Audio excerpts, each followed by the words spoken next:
If you are an Orange County CEO or a business owner, this message is for you. Do you ever feel isolated with no place to turn for advice or feedback? Who holds you accountable to your commitments in your company? Where do you find the right resources to help you and your company grow? If you have had these questions, then Critical Mass for Business might be the answer for you. Critical Mass for Business is committed to helping you make better decisions through the power of peer learning.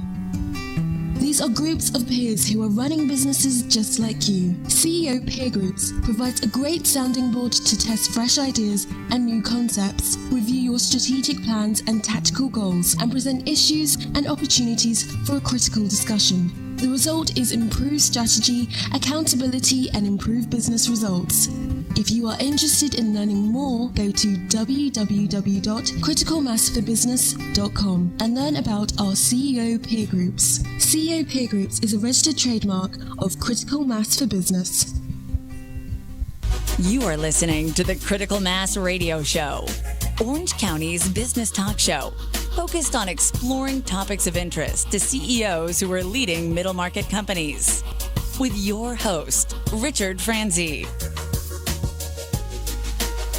And welcome to this edition of Critical Mass Radio Show. I am your host, Richard Franzi. Let's see. As a recognized and respected business cash management and credit advisor, Greg Janes is helping companies better understand how to free up additional cash while leveraging credit for growth. And his passion is to put people together to make ideas come to life. If you'd like to learn more about this radio show or the CEO peer groups that I lead, visit my company's website, criticalmass4business.com. Or if you know someone who might make a great guest, like I'm sure Greg will be, then simply call or text me at 949-887-4104. We're available as a live stream on Facebook on octalkradio.net's fan page if you want to watch us in addition to listening to us. Greg, welcome to the program. Thanks for having me, Rick. Appreciate it. Yeah, I've looked forward to having you on the show for some time. I've known you for a number of years, and I'm kind of surprised this is the first time we've had you on the program, but you're here now, right? Yeah, right. All right, so you are Vice President Relationship Manager for Bank of the West in the commercial banking. Can you tell me a little bit, or maybe share with our audience, an interesting story from your past experience? In the banking world? Okay. Sure. So I've had a lot of work starting in finance in the late 90s. And I started off with the financing group of another bank, and then I transitioned over to a very much a larger entity. But probably an interesting story. I've got a lot of them, but probably the transition story is the best. So the reason why I left the large bank, I thought at one time I'd like to help somebody start a small bank. Okay. So I said, I'm not sure if I'm going to get that opportunity here at this large bank, so I think I'm going to go out, find a small bank to work for, which I did. Get experience. Learn the ropes, get the experience, right? Right. And then at some point, someone will see my grand success, tap me on the shoulder, say, hey, why don't you come over here? We're going to start a little bank, and then down the road, maybe sell it or keep running it or do something like that, or at least help someone do that. Okay. Make all of our dreams come true. And what I realized was it is hard to run a bank, number one, and it's hard to start a bank, number two. So I did that for a while and realized that I really want to go back to the space that I'm comfortable in, and that's the larger bank sector. Okay. And Bank of the West fits that category? Bank of the West absolutely fits that category. Okay, and it's Bank of the West commercial banking. What does that mean? So commercial banking is a little bit different than maybe small business or branch banking. Commercial banking helps customers that are a little bit larger in size. For me, technically, that starts at around $20, $25 million in yearly revenue. Okay. More complex. Our group does get into more structured financing, publicly traded entities, participations with other banks, syndication deals, what I mean by that. Really more, a lot more services and a lot more products aside from just cash management. That also goes down to credit. Okay. So the smaller banks definitely play a part, and the smaller banking units within large banks play a part. It just depends on what size revenue your business is, and I'd say ask your banker, am I on the right fit? Am I in the right bank? Right. So you said the floor is kind of $20 million. Is there a ceiling for commercial banking? No, there is not. Okay. All right. So you have clients across that portfolio spectrum. Right. So we'll have go up to, the ceiling would be roughly $500 million, maybe $1 billion. Okay. Yeah. All right. And why do you like that space? Well, I come from a long line of entrepreneurs in my family, so I definitely like smaller to mid-market, or what we call lower middle market. That's what I called it, lower middle market. Yeah. So my strength is probably in the 10 to 75 space. Okay. That's where I'm most comfortable. That's where I've had my career. Okay. And that's where by far all my customers are and will be. So I said in the open how you like to bring people together, but what is it about banking that attracted you and holds its attraction for you? Well, it's complex. It's always a challenge. Every day is something different. Every time you talk to a new business owner, it's a different business. It's a different way of doing something. It's a different way of making money. I'm always curious as to how folks got their business acumen or how they got started, what motivates them to get up every day and go make it happen, because it's hard running a business. It is, isn't it? It's hard being a banker. It's doubly hard running a business. You've got a lot of things to think about. Again, I come from a long line of entrepreneurs, and I saw that firsthand. And sometimes I take that personal experience to task with my customers. Say, you know what? Here's some things I saw go wrong. Try not to do these things. Okay, a little tough love, maybe. A little tough love. All right, we're talking with Greg Janes, and he is Vice President and Relationship Manager, Bank of the West Commercial Banking. Okay, let's move on. Why do clients? Every bank has probably a different positioning, and we've had a few bankers on the radio show over the years. Absolutely. But tell me why clients select your bank to do business with. Well, you hit it on the head. There are different banks for different companies. And I strongly advise all companies, whatever cycle they happen to be in, to look around and don't shut the door to a banker when they call you. Always take a call, take a discussion, take a meeting if you'd like. Different banks do different things well. The things that we do at Bank of the West, we are a strong regional bank. We're the second largest bank headquartered in California. Okay. We're probably the 26th or 28th largest bank in the United States, but we're backed by the 6th largest bank in the world called BNP Paribas out of Paris, France. Mm-hmm. So it gives us a lot of local services, gives us a lot of local acumen because we've been in this market a long time. Right. And it gives us the heft of a very large global bank with a global reach. So if people say, I'm having trouble exporting product or maybe importing product, that's something we can do. If they say they have offices overseas and they have to open up bank accounts with different banks, we can help out with that. We've got a lot of initiative within the bank to really help customers that either are headquartered or owned by an overseas parent or are headquartered here in the United States and have offices overseas. So you might have heard a bit of the interview we did with the previous guest today on an earlier podcast, which was about digital marketing, and he was very clear about knowing who your core market is, what your niche is, and my sense is you just gave us a very good description of the type of companies that fit the niche that get the most value from doing business with you and the Bank of the West. Right. So my niche, just to narrow it down, my niche is basically entrepreneurial, privately owned companies who are growing. I don't do a lot of startups, but who are growing rapidly and need maybe an upgrade from a smaller bank who might be more expensive, or perhaps even down from a very large bank where they might be just considered a number. Mm-hmm. I don't know if that's a good way to put it. Okay. We give a lot of good service. The people who run our group have been in this office in Orange County for a very long time. So the banking industry is huge, but the banking marketplace can be, I think you guys know each other, right? There's a lot of cross-pollination. Exactly. Yes. So your brand is important to maintain the integrity and the quality of your brand, and absolutely. And you sort of know the people who you're going to work with because you've seen them in the marketplace, right? Absolutely. Okay, so you knew Bank of the West before you joined the organization. I always knew of them. I had a lot of respect for Bank of the West from years past. Great. When an opportunity came to join Bank of the West, I jumped at it. There you go. All right, we're talking with Greg Janes, who's the Vice President and Relationship Manager for Bank of the West in their commercial banking. I know that you've also done some work with ESOP companies. Mm-hmm. Can you talk a little bit about, and maybe help our audience, share the special needs of employee-owned firms and how Bank of the West and you in particular might be able to help them? Sure. So my experience is limited in ESOPs. The last two places I was at, I didn't have the opportunity to do that. Okay. But my network is strong in that market. Okay. So when I arrived at Bank of the West in our commercial group, there are a few instances where we have ESOPs as customers and have converted privately owned companies to ESOPs and have managed them currently. Okay. So there are a lot of things to consider. There's, for the CEO, thinking about maybe transitioning, but they still want to be head of the table, right? Or the owner who says, I want to retire now or someplace. An ESOP, or particularly a partial ESOP, is a great way to go. Mm-hmm. There's a lot of things, though, to consider if you want to go down that route. And one of them might be something that might impinge that, and there's a lot more employee involvement. Yes. Employees get more say, Yes. as they should, because they are part owners. Owners, right. Okay.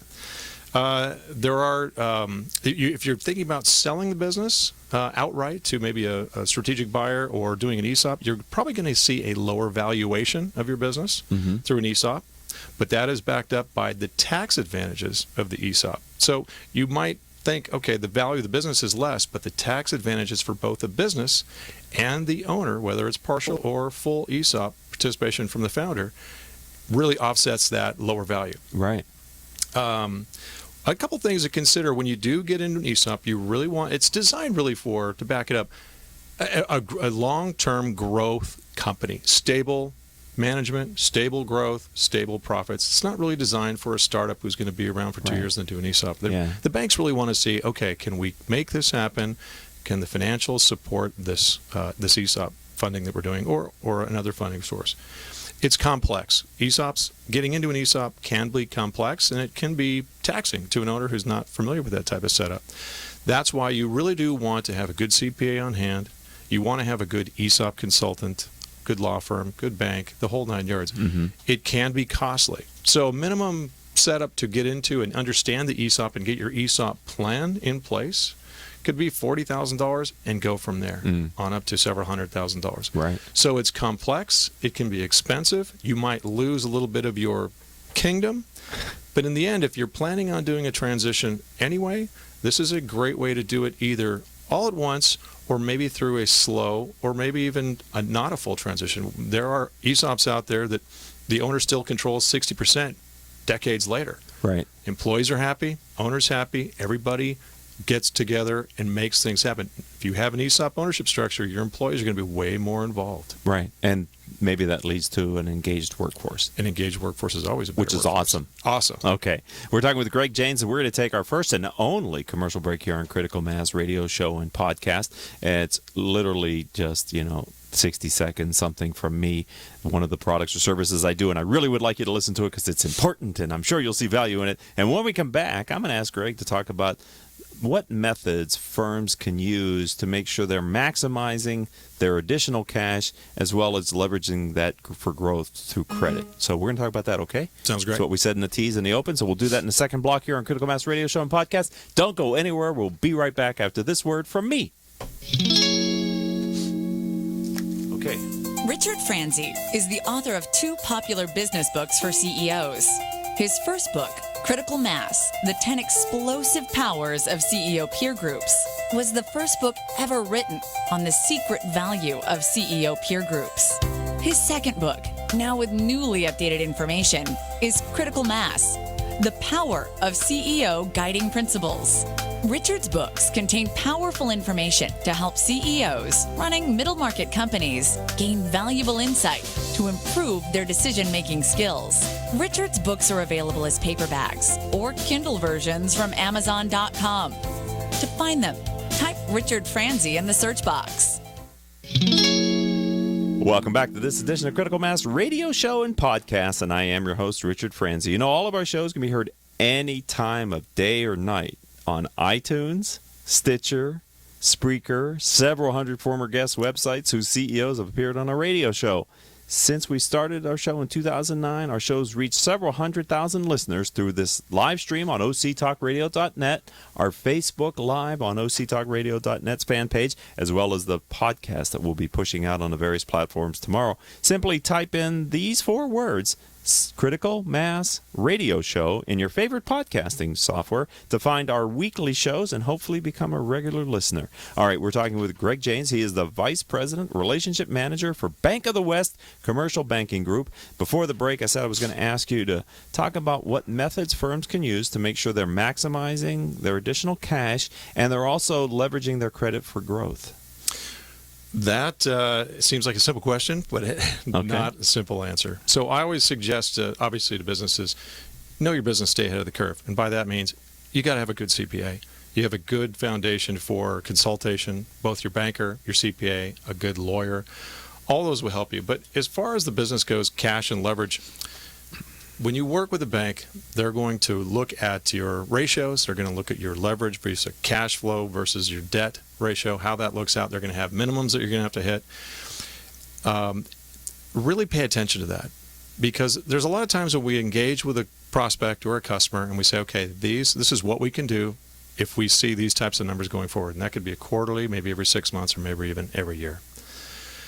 If you don't have a good CPA or you don't have a good staff on hand with a good knowledge and grasp of finance, it can make it really difficult. What I mean by that is, say your quarterly financials come up due, and that happens to us all the time. We call them, we say, oh, don't forget, quarterly financials coming up. They say, oh, yes, and within 2 weeks go by, we say, don't forget, your quarterly financials are due. And they say, we're still trying to get them from our CPA, or we haven't got them yet, or we're trying to digest them, or something like that. Nothing makes a banker more nervous than not getting updated financials, because we really want to take the pulse of the company on a regular basis. We're in a partnership with you. We're lending you money. We're lending you capital to grow, to buy more goods, to buy more space, maybe to buy a building. We want to know that what you're doing is what we agreed to, and that what you said you were going to do in the beginning. Pay attention to your ratios. Understand your ratios. Understand your cash flow coverage. When you say pay attention to your ratios, can you simply let a business executive know which ratios you're talking about? Well, we always want to look at quick ratios. We always want to look at your current assets over your current liabilities, those types of things. We also want to look at your cash flow and your debt coverage. Banks typically are going to look at for every dollar in debt, you need to have $1.25 in cash flow to cover. Right? Okay. So those are very important. And if you're intimidated by those numbers because you're the entrepreneur who's out there making and selling, I get that. Just sit down with your banker and have them explain what it is you're going to need. And this is probably more apt for smaller businesses, because typically a larger business is going to have a full accounting staff, finance staff, CFO, controller, treasurer, those types of things. Right. But never, ever, ever be afraid to ask your banker, what's it going to take to get more line of credit if I need it? What's it going to take to get a better rate? What's it going to take to help my business grow? You service growing companies exactly who need cash to grow. Right. So any good banker is going to want to find growing companies. We don't want stagnant companies, because that's just no fun. We want to see our companies, our customers expanding, growing, doing more things with us, quite frankly, right? Putting more money in the bank, using our services, growing their line, growing their term debt if they're buying buildings or equipment or whatnot. As long as it all makes sense, we want those companies to grow, hopefully as rapidly as possible. Right. And is it your experience that in the peer groups that I lead, I really try to help my clients understand bankers, their CPA, maybe a transactional attorney if they do things that require that, and me as their CEO peer group leader are kind of the trusted advisors that they really need to bring into the business. Yep. But at least from a banking and CPA and Rick Franzi trusted advisor perspective, it's good to get those people talking together as well about your needs for cash and your credit requirements as you grow your business, right? Rather than dealing with them serially, I find bringing them in the room together on occasion, maybe not every meeting, but certainly frequently enough that they have a relationship with the other is valuable. Really valuable. It's often that you don't get that participation from the other partners within the business, the other extended partners, by I mean CPA, law firms. If there's a business owner that wants to really grow and have his partners understand the business, absolutely get your banker to talk to the CPA. That way they can trade financials back and forth with the blessing, of course, of the owner, make things happen. If the owner has a certain idea in mind, everyone should know about that and be on the same page. The CPA might be very conservative, the banker might not be, or vice versa. Everyone's got to know what part they can help play. And other things, cash and coverage and leverage, always keep a cushion, always keep some kind of cash. Make it worthwhile for the bank to want to do business with you. If you're growing beyond your means, hopefully a good banker will tell you so and limit you. That doesn't mean you should go shopping around for a better bank, because what you're going to find is you're going to be more levered, and your rate's going to be higher. And your debt's going to be more expensive. It's just going to be more expensive to grow. Now, that's okay if you have a really fast growth market and you want to lever up. But for most of my customers who are really good, solid, growing, but reasonable growth, make sure your banker's in play. Perfect. All right, we're talking with Greg Janes, and he is the Vice President, Relationship Manager for Bank of the West Commercial Banking Group.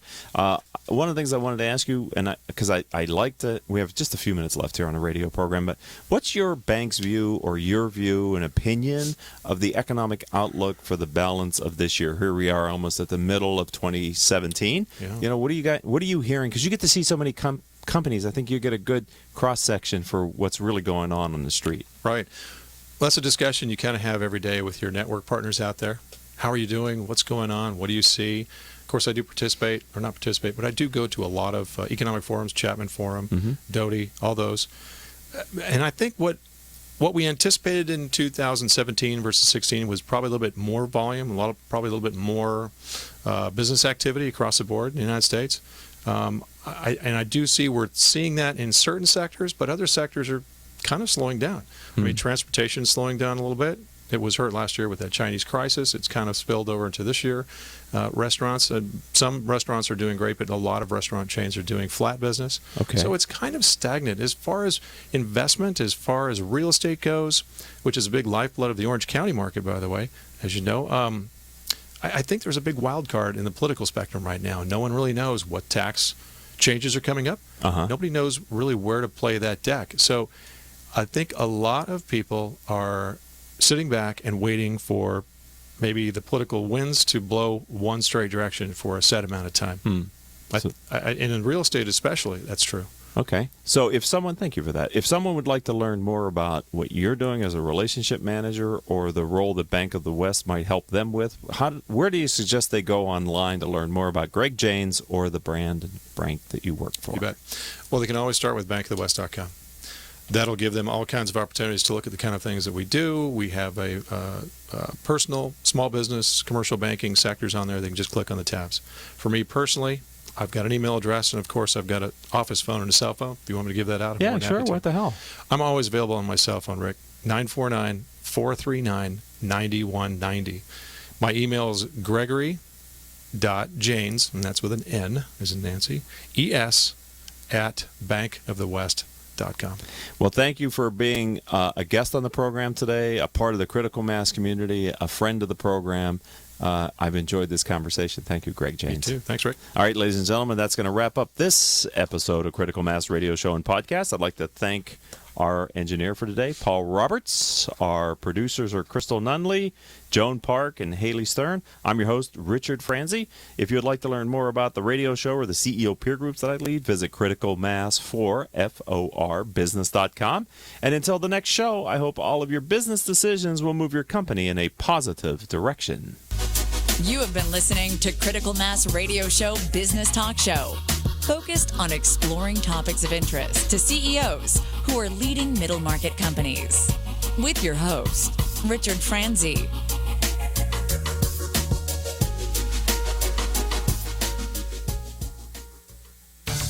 Wow.